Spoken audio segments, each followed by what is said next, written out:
वंदे मातरम। जय क्रांतिकारी, जय मातृभूमि। साथियों, 2 अक्टूबर गांधी जयंती एक ऐसा बड़ा दिन होता है जब सत्य, अहिंसा, असहयोग, सविनय अवज्ञा, सत्याग्रह के मसीहा महात्मा गांधी का जन्मदिन होता है। देखिए मित्रों, कैसा सुखद संयोग है कि 2 अक्टूबर के 2 दिन बाद ही अर्थात 4 अक्टूबर को एक ऐसे प्रेरणा स्रोत का जन्मदिन होता है, एक ऐसे प्रकाश स्तंभ का जन्मदिन होता है जिनके लिए मैं कह सकता हूं कि महात्मा गांधी ने अहिंसा के ये तमाम हथियार प्रेरणा स्रोत के रूप में इस महान क्रांतिकारी से प्राप्त किए, जिन्होंने महात्मा गांधी से 2 दशक पूर्व ही ये तमाम प्रयोग भारतीय आज़ादी की लड़ाई में एक अस्त्र के रूप में इस्तेमाल किए। जी हाँ, आज मैं जिन महान विभूति का आपसे परिचय कराना चाहता हूँ उनका नाम होता है पंडित श्यामजी कृष्ण वर्मा, जिन्होंने सर्वप्रथम भारतीय आज़ादी की लड़ाई में अहिंसा के इन अमूल्य हथियारों से संपूर्ण विश्व का परिचय कराया।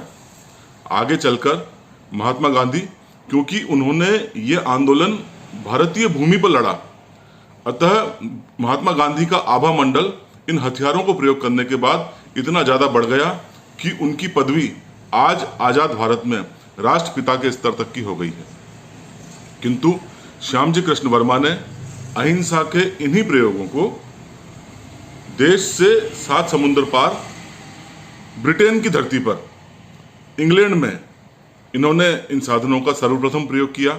सर्वप्रथम देश की आज़ादी की लड़ाई लड़ने वाले मतवालों को उन्होंने यह बताया कि अहिंसा के माध्यम से, सत्याग्रह के माध्यम से, असहयोग के माध्यम से एवं सविनय अवज्ञा जैसे अहिंसा के हथियारों के माध्यम से भी आज़ादी की लड़ाई लड़ी जा सकती है।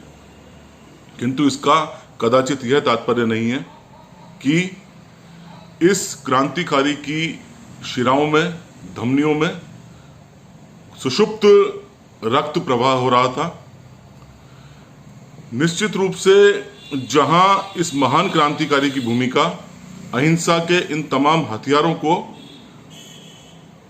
एक तरह से इस्तेमाल करने में रही, तो दूसरी भूमिका इंग्लैंड की धरती पर जितने भी क्रांतिकारी पहुंचे उन तमाम क्रांतिकारियों को प्रश्रय देकर वो नवांकुर, वो युवा पीढ़ी जिनमें इस बात की संभावनाएं उन्हें नजर आई कि यह आगे चलकर भारतीय आज़ादी की लड़ाई के प्रमुख स्तंभ बन सकते हैं, उनको प्रश्रय देकर, उनके प्रेरणा स्रोत बनकर इन्होंने इतना बड़ा महायज्ञ इंग्लैंड की धरती पर कर डाला कि जिसका आज स्मरण करना बहुत आवश्यक है। तो चलिए एक बार जीवन परिचय मैं आपसे साझा कर दूं श्री श्यामजी कृष्ण वर्मा का, क्योंकि आज मुझे आपसे बहुत सारी बातें साझा करनी है। आज का वीडियो मुख्य रूप से 3 भागों में होने वाला है। पहला, श्री श्यामजी कृष्ण वर्मा की जीवनी, उनका जीवन परिचय। दूसरा, उनका जो महत्वपूर्ण योगदान रहा भारतीय आज़ादी की लड़ाई में, ब्रिटेन की धरती पर रहते हुए अंग्रेजों की मांद में घुसकर जिस तरह से इन्होंने लड़ाई का प्रतिनिधित्व किया एवं इंडिया हाउस की स्थापना की। वीडियो का दूसरा भाग इंडिया हाउस के बारे में होगा। एवं तीसरा भाग, मुझे गर्व है ये बताने में कि हमारी मातृभूमि सेवा संस्था से एक ऐसी विभूति जुड़ी हुई है जिन्हें मैं आज़ाद भारत का क्रांतिकारी कह सकता हूं।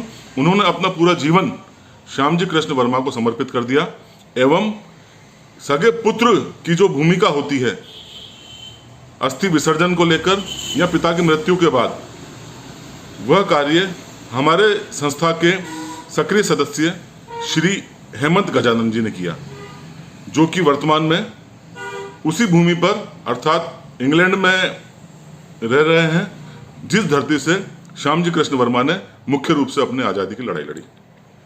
तो चलिए सर्वप्रथम मैं आपका परिचय श्री श्यामजी कृष्ण वर्मा जी से कराना चाहता हूं। 4 अक्टूबर सन 1857 गुजरात के मांडवी, कच्छ में श्री श्यामजी कृष्ण वर्मा का जन्म हुआ।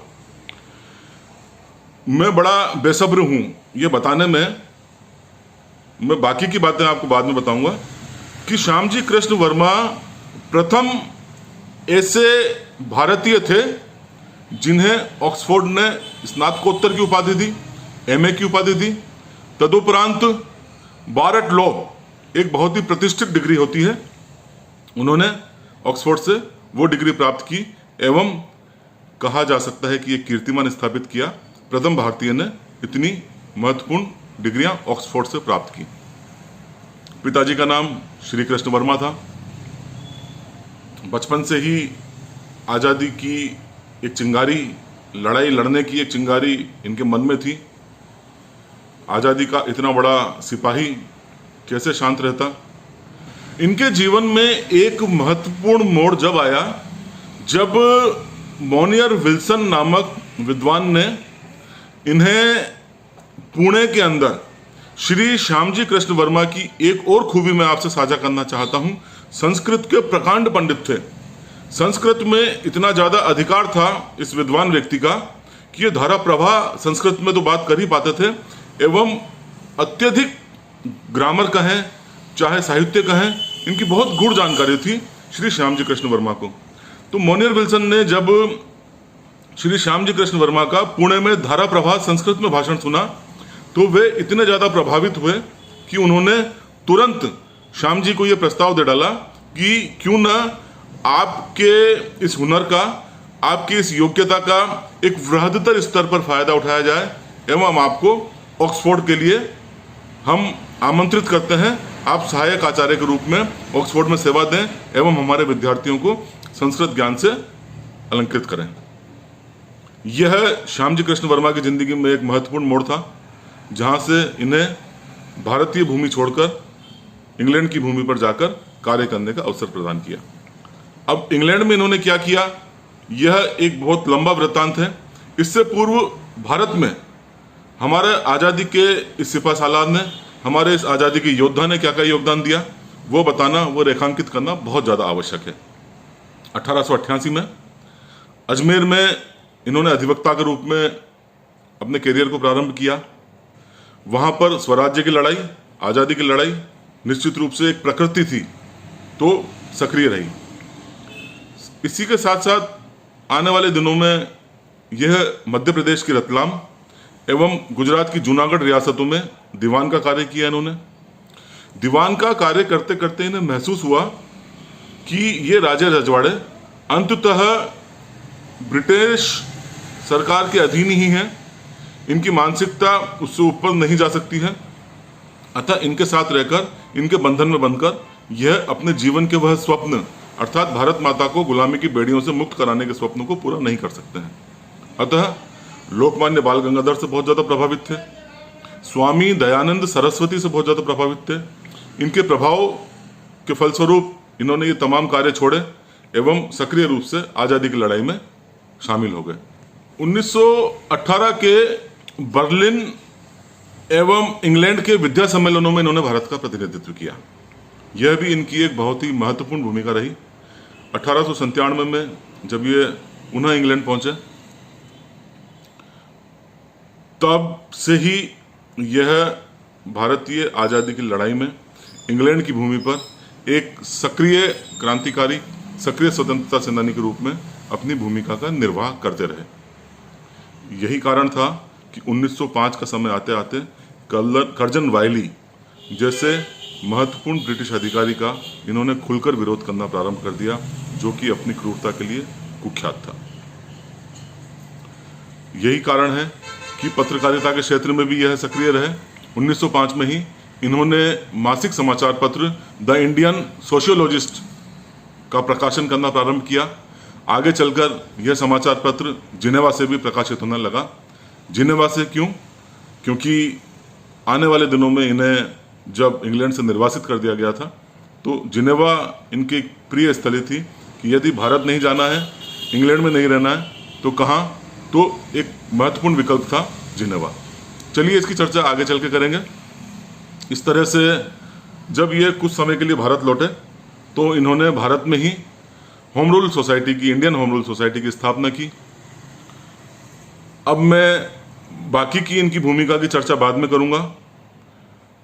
इस तरह से इंग्लैंड में सक्रिय रहते हुए तदुपरांत निर्वासित होकर जनेवा इन्होंने रहे और 31 मार्च सन 1931 31 मार्च सन 1930 को इन्होंने जनेवा में ही किसी अस्पताल में अंतिम श्वास ली। अब इंडियन हाउस की चर्चा किए बिना पंडित श्यामजी कृष्ण वर्मा का पूरा परिचय अधूरा है। क्या था इंडिया हाउस? पंडित श्यामजी कृष्ण वर्मा ने यह महसूस किया कि बिना एक मुख्यालय के, बिना एक कार्यालय के इंग्लैंड की धरती पर आज़ादी की लड़ाई लड़ना संभव नहीं है। पंडित श्यामजी कृष्ण वर्मा से भीकाजी कामा जुड़ी हुई थी, वीरेंद्र चट्टोपाध्याय जुड़े हुए थे, एस.आर. राणा साहब जुड़े हुए थे, मदन लाल ढींगरा, विनायक दामोदर सावरकर, इतने महत्वपूर्ण लोग ये जुड़े हुए थे। और भी कई लोग भारतीय भूमि से जो आते थे, आज़ादी की लड़ाई लड़ने में, अंग्रेजों के प्रति जिनके मन में द्वेष था, विद्रोह की भावना थी, उन लोगों को एकीकृत करने में पंडित जी ने यह महसूस किया कि निश्चित रूप से एक ऐसी जगह होनी चाहिए जहां से इन तमाम गतिविधियों का संचालन करना प्रारंभ किया जा सके। आर्थिक रूप से एक अक्षम व्यक्ति था जो अपने बहुत ही बड़े मकान को बेचना चाहता था। पंडित श्यामजी कृष्ण वर्मा ने सन 1905 में वो मकान खरीदा और उस मकान को नाम दिया इंडिया हाउस का। यह इंडिया हाउस आने वाले दिनों में इंग्लैंड की भूमि से आज़ादी की लड़ाई का एक महत्वपूर्ण केंद्र के रूप में परिवर्तित हुआ। 1 जुलाई सन 1905 को 30 छात्रों के छात्रावास के रूप में इंडिया हाउस का उद्घाटन किया गया। H.M. हैंडमैन जी, तात्कालिक दौर में भारतीय आज़ादी के समर्थक ब्रिटिशर, उनसे पंडित जी ने इसका उद्घाटन करवाया। उद्घाटन समारोह में दादा भाई नौरोजी थे, चार्ल्स डैम्पर्ट थे, भीकाजी कामा थी। अब सर्वप्रथम इंडिया हाउस में क्या कार्य किए जाने लगे? चूंकि इंडियन होम रूल सोसाइटी से सक्रिय रूप से जुड़े हुए थे, इंडियन होम रूल सोसाइटी की साप्ताहिक बैठकें यहाँ पर आयोजित की जाती थी। भारतीय मुख्य भूमि पर जितनी भी गिरफ्तारियां होती थी, जितने भी फांसी की सजा सुनाई जाती थी, उन सबका निंदा प्रस्ताव यहाँ पर पारित किया जाता था। साथ ही साथ 1857 की लड़ाई की याद में प्रतिवर्ष इंडिया हाउस में एक वार्षिकोत्सव का आयोजन किया जाता था, जिसको शहीद दिवस के रूप में इंडिया हाउस में मनाया जाता था। बाद के दिनों में जब पंडित श्यामजी कृष्ण वर्मा निर्वासित हुए, जनेवा उनको जाना पड़ा, तो संरक्षक के रूप में ये वीर सावरकर साहब को, हमारे आदरणीय वीर सावरकर जी को ये संरक्षक नियुक्त करके गए। आने वाले दिनों में वीर सावरकर जी ने ही इंडिया हाउस को संभाला इंग्लैंड में रहते हुए।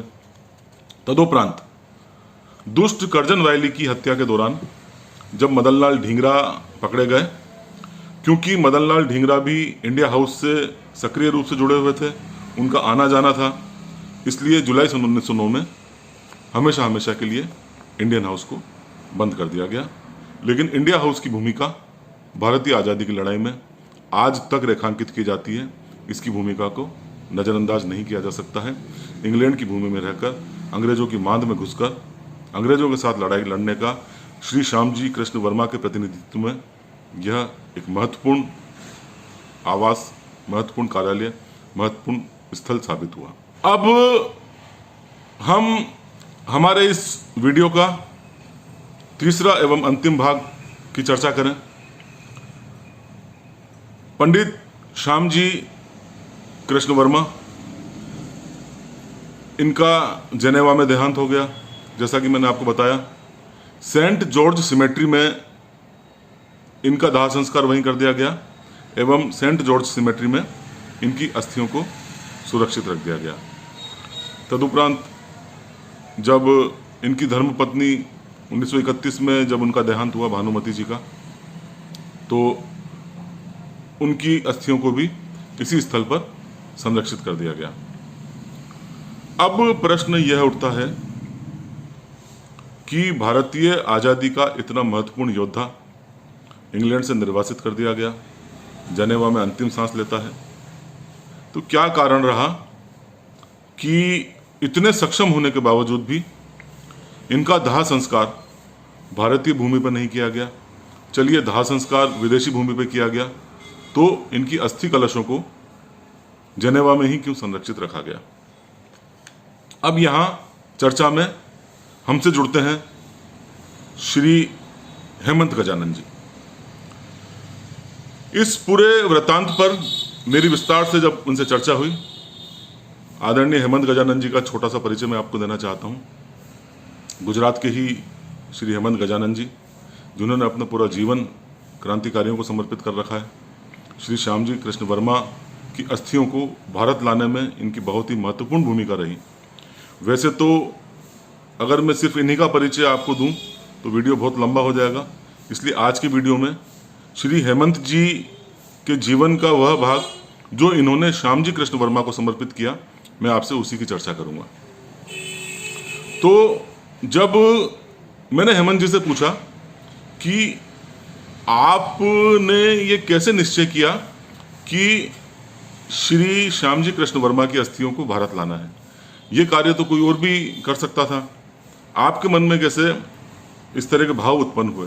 तो उन्होंने कहा कि एक बार ऐसे ही लाइब्रेरी में पढ़ते पढ़ते जब मुझे ज्ञात हुआ कि श्री श्यामजी कृष्ण वर्मा की यह दिल्ली तमन्ना थी, दिल्ली इच्छा थी कि चूंकि वो इंग्लैंड में थे, उसके बाद निर्वासित होकर जेनेवा रहे, तो इनके मन में ये इच्छा प्रकट हुई कि मैं जब भारत आजाद हो जाएगा तभी भारत की मुख्य भूमि पर कदम रखूंगा।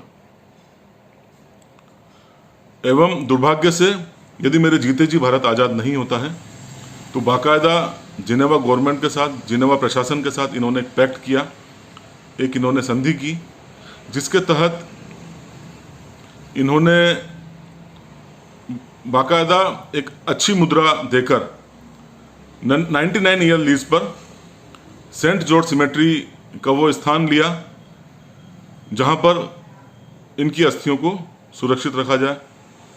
बाकायदा इन्होंने वह जमीन खरीदी। यदि दुर्भाग्य से 99 साल बाद भी भारत आजाद नहीं होता है तो उनकी अस्थियों को वहीं अंतिम जो भी संस्कार है वो कर दिया जाए। अब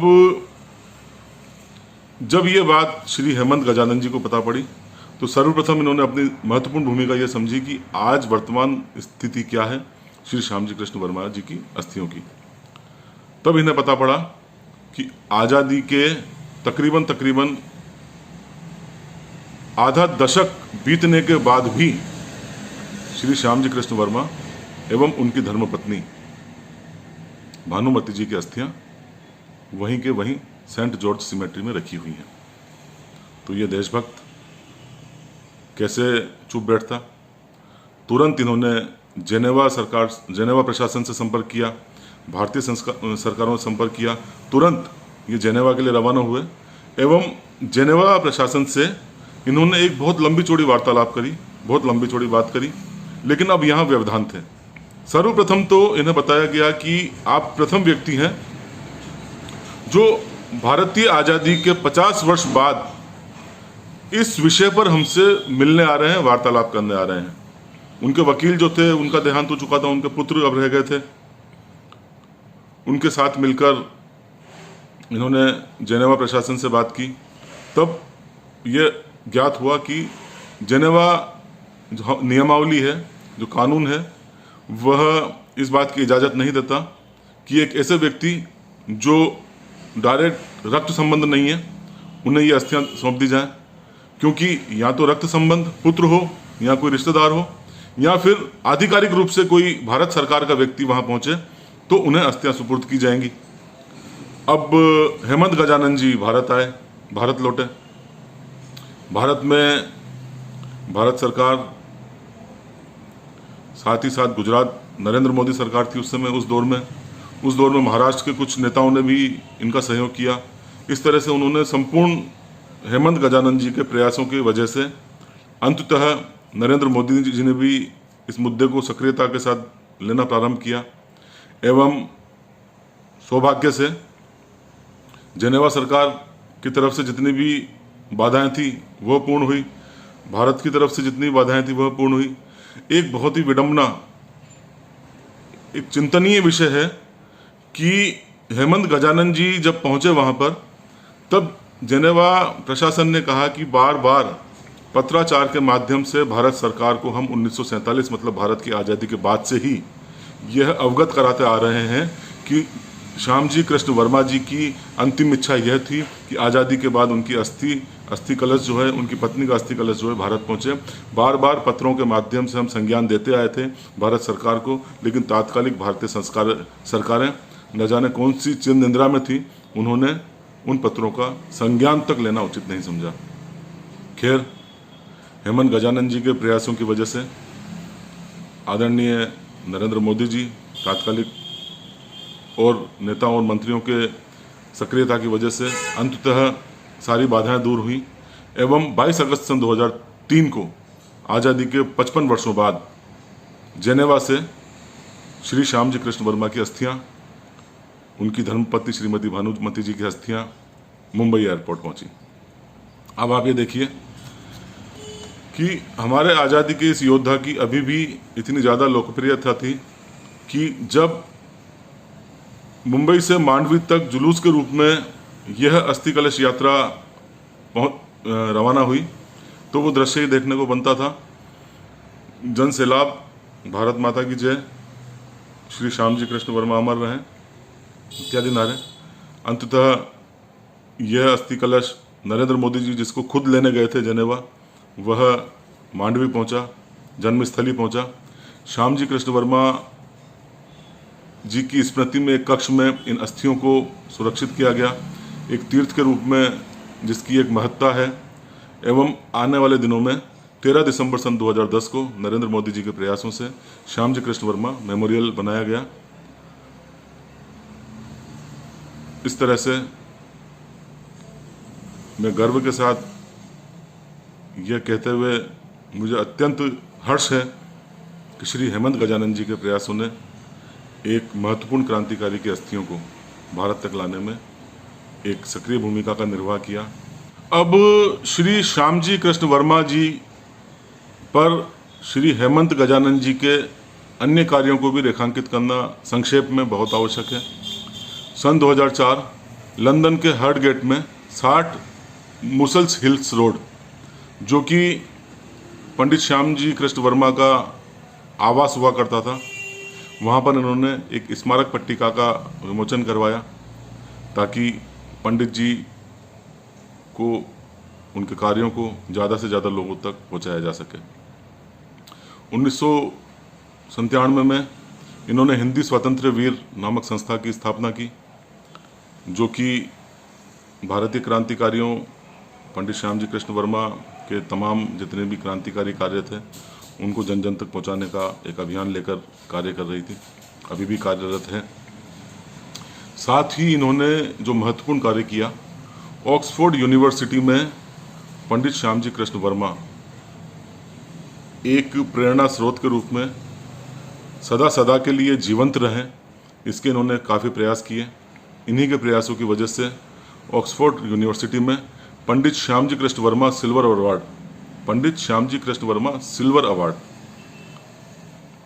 इन्होंने प्रारंभ करवाया, जो कि संस्कृत के विद्वानों, संस्कृत पर कार्य करने वाले शोधार्थियों को प्रदान किया जाता है। इस तरह से काफ़ी सक्रिय रहे यह पंडित श्याम जी कृष्ण वर्मा के जीवन में, उनकी अस्थियों को भारत लाने में मैं उनके योगदान को बहुत बहुत नमन करता हूँ।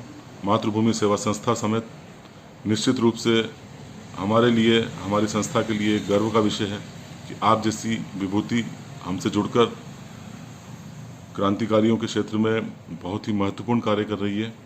आपका योगदान निश्चित रूप से साधुवाद के काबिल है। एवं पंडित श्याम जी कृष्ण वर्मा जी के लिए क्या कहूँ, ऐसी महान विभूति को बारंबार नतमस्तक होकर प्रणाम करता हूँ। जय मातृभूमि, जय भारत, जय हिंद।